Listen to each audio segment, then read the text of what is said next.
ಕಲೆಕ್ಷನಿಂದ ನೋಡಿ ಫೆನಿಕ್ ಬೇರ್ ಸಿಲ್ಕಲ್ಲಿ ತುಂಬ ಚೆನ್ನಾಗಿರೋಂತಹ ಕ್ವಾಲಿಟಿ ತರಿಸಿದ್ದೀವಿ.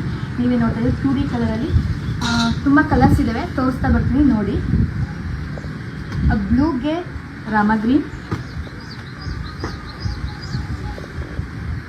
ಪಿಂಕಿಗೆ ಪಿಸ್ತಾ ಗ್ರೀನ್, ರಾಮ ಗ್ರೀನ್ಗೆ ಪಿಂಕ್,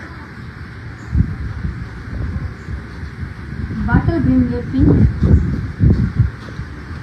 ಲ್ಯಾವೆಂಡರ್ ಕಲರ್ಗೆ ಗ್ರೀನ್, ಯೆಲ್ಲೋಗೆ ರಾಮ ಗ್ರೀನ್. ತುಂಬ ಚೆನ್ನಾಗಿದೆ ಕ್ವಾಲಿಟಿಗಳೆಲ್ಲ ಆ್ಯಂಡ್ ಕಲರು ತುಂಬ ಚೆನ್ನಾಗಿದೆ. ಬೇಗ ಬೇಗ ಬುಕ್ ಮಾಡಿಕೊಡಿ. ನೀವೇ ನೋಡಿದ್ರಲ್ಲ ನಮ್ಮ ಕಲೆಕ್ಷನ್ ಹೇಗಿದೆ ಅಂತ ಅಂದ್ಬಿಟ್ಟು ನಿಮಗೆ ಯಾವ ಕಲರ್ ಬೇಕು ಅದನ್ನು ಸ್ಕ್ರೀನ್ಶಾಟ್ ತೆಗೆದು ಕೊಟ್ಟಿರೋ ನಂಬರಿಗೆ ವಾಟ್ಸಪ್ ಮಾಡಿ. ನಾನು ನಿಮಗೆ all over India free shipping ಇದೆ. ಬೇಗ ಬೇಗ ಬುಕ್ ಮಾಡಿಕೊಡಿ. Thank you so much.